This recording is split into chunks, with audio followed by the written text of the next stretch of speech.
ದೇಶ ವಿರೋಧಿ ಚಟುವಟಿಕೆ ನಡೆಸಿ ಚುನಾವಣೆ ಗೆಲ್ಲಲು ಕಾಂಗ್ರೆಸ್ ಪಕ್ಷದ ಬಗ್ಗೆ ಮಾತಾಡಲು ನೈತಿಕತೆ ಇದೆಯಾ ಅನ್ನೋದನ್ನು ನಾನು ಇವ್ರಿಗೆ ಪ್ರಶ್ನೆ ಮಾಡೋಕ್ಕೆ ಇಚ್ಛೆ ಬೀಳ್ತೇನೆ.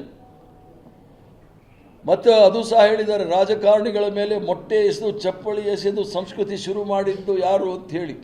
ಇವೆಲ್ಲ ಶುರು ಮಾಡಿದ್ದೆ BJPಯವರು. ಸಿದ್ದರಾಮಯ್ಯನವರು ಮಡಿಕೇರಿಯಲ್ಲಿ ಪ್ರವಾಸ ಇದ್ದ ಸಂದರ್ಭದಲ್ಲಿ ಯಾರು ಮೊಟ್ಟೆ ಹೊಡೆದಿದ್ದು ಅಂತೇಳಿ ಅವ್ರನ್ನ ಕೇಳಲಿಕ್ಕೆ ಇಚ್ಛೆ ಬೀಳ್ತಾನೆ.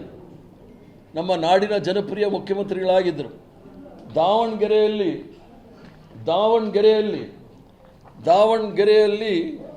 ಪ್ರದೀಪ್ ಈಶ್ವರ್ ಮೇಲೆ ಚಪ್ಪಲಿ ಎಸೆದವ್ರು ಯಾರಂತೆ?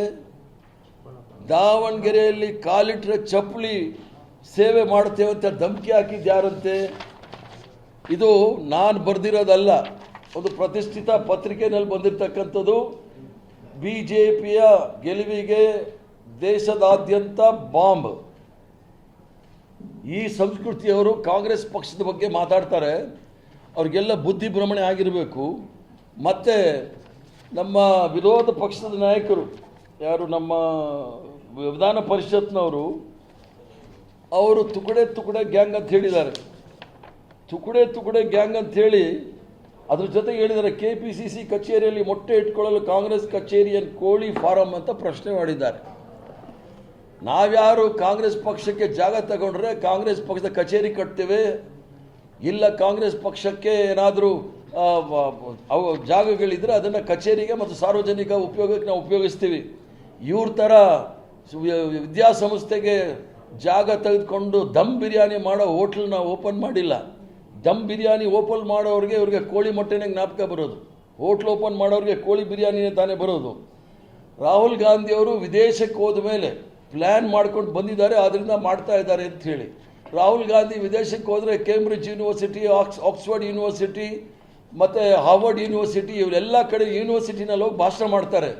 ನರೇಂದ್ರ ಮೋದಿ ಅವರು ಎಲ್ಲೋಗಿ ಭಾಷಣ ಮಾಡಿದ್ದಾರೆ? ಅದ್ರ ಜೊತೆಗೆ ರಾಜ್ಯದ ಗಡಿಯನ್ನೇ ಕಿತ್ತು ಗಣಿ ಲೂಟಿ ಮಾಡಿದ ಕ್ರಿಮಿನಲ್ಗಳನ್ನೆಲ್ಲ ಸೇರಿಸ್ಕೊಂಡು ಇವ್ರು ನಮ್ಮ ಬಗ್ಗೆ ಮಾತಾಡ್ತಾರಲ್ಲ, ಕಾಂಗ್ರೆಸ್ ಬಗ್ಗೆ, ಇವ್ರಿಗೇನಾದರೂ ನೈತಿಕತೆ ಇದೆಯಾ ಅಂತ ಕೇಳಿ. ಅದಲ್ಲದೆ ನಿನ್ನೆ ಅವ್ರು ಹೇಳಿದ್ರು, ಅಶೋಕ್ ಅವ್ರು ಹೇಳಿದ್ರು, ನಾವು ಬಸ್ನ ನಿಲ್ಲಿಸಿ ಕಾಂಗ್ರೆಸ್ ಕಚೇರಿಯ ಮುಂದೆ ಹಲ್ಲೆ ಮಾಡಲಿಕ್ಕೆ ಪ್ರಯತ್ನ ಮಾಡಿದ್ವಿ ಅಂತ ಹೇಳಿ. ಅಲ್ಲಿ 3 ಬಸ್ಸಲ್ಲಿ BJPಯ ಶಾಸಕರನ್ನು ನಾಯಕರನ್ನು ದಸ್ತಗಿರಿ ಮಾಡಿ ಕರ್ಕೊಂಡು ಹೋಗುವಾಗ ಕಾಂಗ್ರೆಸ್ ಆಫೀಸ್ ಮುಂದೆ ಯಾಕೆ ಒಂದೇ ಒಂದು ಬಸ್ ಬಂತು? 2 ಬಸ್ ಎಲ್ಲೋಗಿತ್ತು?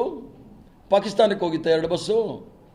ಆ ಒಂದೇ ಒಂದು ಬಸ್ಸು ಬೇಕಾಗಿ ಕಾಂಗ್ರೆಸ್ ಆಫೀಸ್ ಮುಂದೆ ಆ ಡ್ರೈವರ್ಗೆ ಧಮಕಿ ಹಾಕಿ ಈ ಕಡೆ ಡ್ರೈವ್ ಮಾಡಿ ಅಂತ ಹೇಳಿ, ಅಶೋಕ್ ಅವರು ಒಂದು ಜವಾಬ್ದಾರಿ ಸ್ಥಾನದಲ್ಲಿ ಇರ್ತಕ್ಕಂಥವ್ರು ಕಾಂಗ್ರೆಸ್ ಆಫೀಸ್ ಮುಂದೆ ನಿಂತ್ಕೊಂಡು ಒಳ್ಳೆ ವಿಲನ್ ಥರ ಅವರು ನರೇಂದ್ರ ಮೋದಿ ಹೆಗಲು ತಟ್ಕೊಳ್ತಾ ಇರ್ತಾರೆ. ಆವಾಗ ಸಬ್ಕೆ ಬಾರಿ ಏನೋ ಮೋದಿ ಬಾರಿ ಅಂದ್ಕೊಂಡೇನೋ ಅವ್ರು ಆ ಥರ ಇಲ್ಲಿ ತೋರ್ಸಕ್ಕೆ ಬಂದರೆ ಬಿಡ್ತಾರೆ. ಕಾಂಗ್ರೆಸ್ ಪಕ್ಷದ ಕಚೇರಿ ಇದೆ ನೋಡಿ, ಪ್ರತಿಯೊಬ್ಬ ಕಾಂಗ್ರೆಸ್ ಕಾರ್ಯಕರ್ತರ ರಕ್ಷಣೆಗೆ ನಿಲ್ತಕ್ಕಂಥದ್ದು ಜವಾಬ್ದಾರಿ ನಂದು.